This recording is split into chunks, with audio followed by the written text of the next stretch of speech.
Hello viewers, अस्सलाम वालेकुम। कैसे आप सब लोग?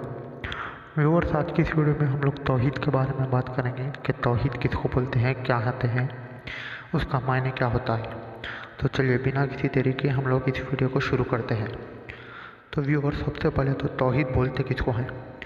तो तौहीद के जनरली जो मायने आते हैं वर्ड के, वो आता है तौहीद वर्ड वाहिद से आता है। उसका मतलब एक क्या होता है, यानी कि एक खुदा के ऊपर भरोसा रखने को तौहीद कहते हैं।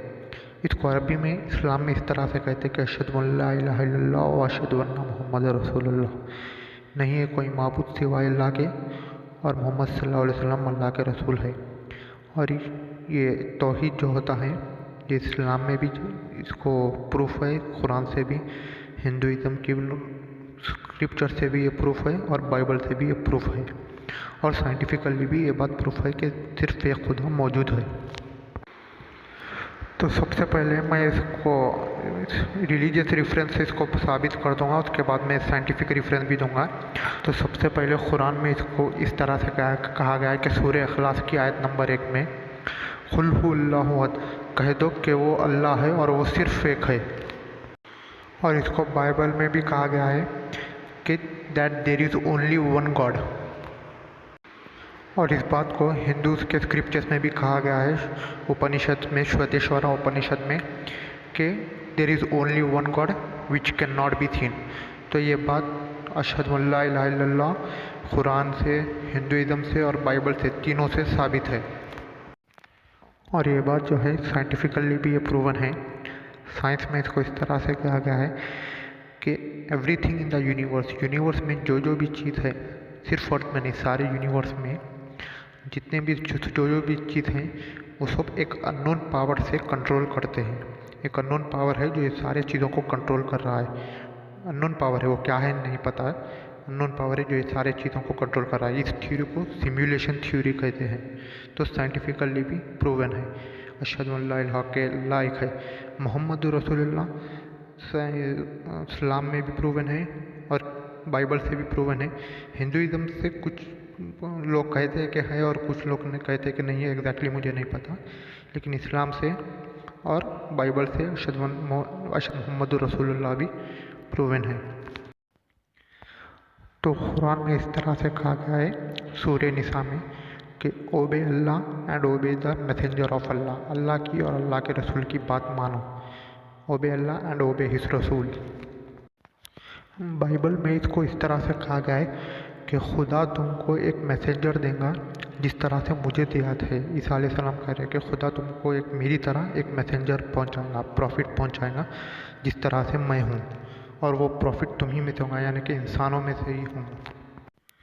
एक और जगह बाइबल में इसको इस तरह से कहा गया है कि अभी भी ईसा अलैहि सलाम कहते हैं कि अभी भी बहुत सारी चीज़ें हैं तुमको बताने की, लेकिन अभी वो तुम नहीं समझ सकते। एक ट्रू नॉलेज वाला इंसान, हकीकी इल्म वाला इंसान तुम्हारे पास आएगा, वो तुमको ये सारी चीज़ों के बारे में बताएगा। वो सारी चीज़ें वो खुद की नहीं होंगी, खुदा की तरफ से उसे बताई जाएंगी, वो तुमको उसके बारे में बताएंगे।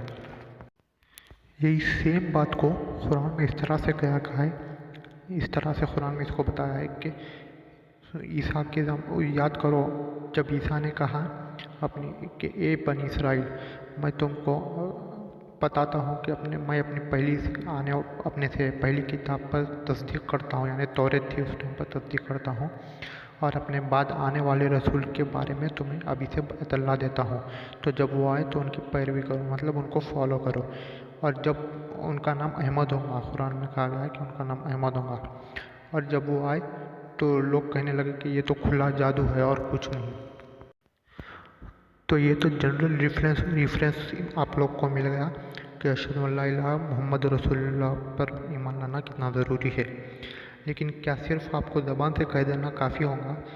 कि इस बारे में कुरान और हदीस क्या कहते हैं, थोड़ा डिटेल में हम लोग देखते हैं। चलिए, तो कुरान के मुताबिक तौहीद का मतलब ये होता है कि अब जब आप ये इकरार करते हैं कि अशहदु अल्ला इलाहा इल्लल्लाह, सिर्फ अल्लाह ही एक है, मोहम्मद रसूलुल्लाह और मोहम्मद सल्लल्लाहु अलैहि वसल्लम अल्लाह के रसूल है, तो आपको उसके अलावा, अल्लाह के अलावा किसी की भी इबादत जायज़ नहीं है। ये कुरान कहता है। कुरान में कहा गया है कि उस लिए कि अल्लाह ही हक़ है, और उसके सिवा जिनको वो पुकारते हैं सब झूठ हैं। اللہ تعالیٰ نے قرآن مجید میں ارشاد فرمایا ہے کہ میں نے انسانوں اور جنوں کو صرف اتنے ہی بنائے کہ وہ میری عبادت کے لیے پیدا کیا ہے۔ انسانوں اور جنوں کو اللہ تعالیٰ نے صرف اپنی عبادت کے لیے، اللہ تعالیٰ کی عبادت کے لیے پیدا کیا ہے۔ اب اس کے علاوہ دنیا میں جو بھی کام ہوتے ہیں، کمانا، رہنا، کھانا پینا، سب انسان کی اور جن کی ضرورت ہے اس کو پورا کرنا ضروری ہے، لیکن اصل مقصد صرف اور صرف اللہ کی عبادت کے لیے پیدا کیا ہے اللہ نے۔ اور ایک حدیث میں آتا ہے کہ رسول اللہ صلی اللہ علیہ وسلم نے ارشاد فرمایا کہ قیامت کے دن اللہ تعالیٰ میری ایک امت کے ایک شخص کو لائے گا اور اس کے سامنے 99 دفتر ٹھہرا کر دیے جائیں گے جو گناہوں سے بھرے ہوئے ہیں۔ اللہ تعالیٰ ان سے پوچھیں گا کیا ان میں سے تجھے کسی سے انکار ہے؟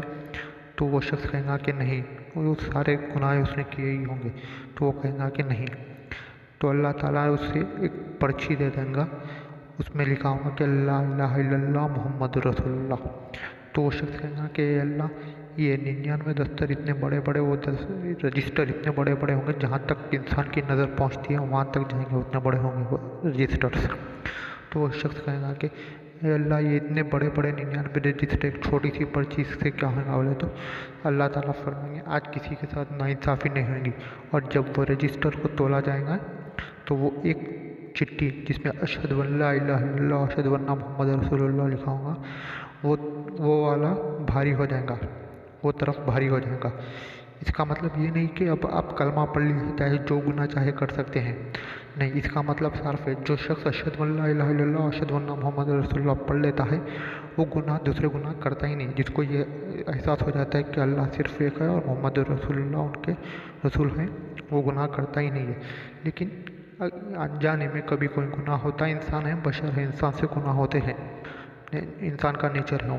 اگر کوئی گناہ ہو جائے تو اس واسطے یہ حدیث ہے، اگر انجانے میں کچھ ہو جائے یا پھر کوئی ایسا شخص جو یہ کلمہ پڑھ چکا ہو لیکن پڑھنے کے ساتھ ہی اس کو موت آ جائے تو ویسے شخص کے لیے یہ حدیث ہے کہ اگر اس نے کلمہ پڑھا لیکن کلمہ پڑھنے کے ساتھ ہی اس کو موت آ جائے تو پچھلے جو تمام گناہ تھے اس کے پڑھنے میں یہ کلمہ بھاری پڑ جائے گا، ویسے شخص کے لیے یہ حدیث ہے۔ اس کا مطلب یہ نہیں کہ آپ کلمہ پڑھ لیے اور تمام گناہ کرتے جا رہے ہیں، اس کا مطلب یہ نہیں، اگر کلمہ پڑھنے کے بعد بھی آپ گناہ کریں تو اس کا حساب آپ کو ضرور ہوگا۔ لیکن اگر انجانے میں کچھ ہو جائے اور آپ معافی مانگ لو اللہ سے تو اللہ تعالیٰ اس کو معاف کر دے گا انشاءاللہ۔ تو ویورز یہ تھا توحید کا معنی، اس کا مطلب۔ اگلی ویڈیو میں ہم توحید کی قسموں کے بارے میں دیکھیں گے، ٹائپس کیا کیا ہوتے ہیں، مشرک کسے کہتے ہیں، اس کے بارے میں ہم اگلے ویڈیو میں دیکھیں گے۔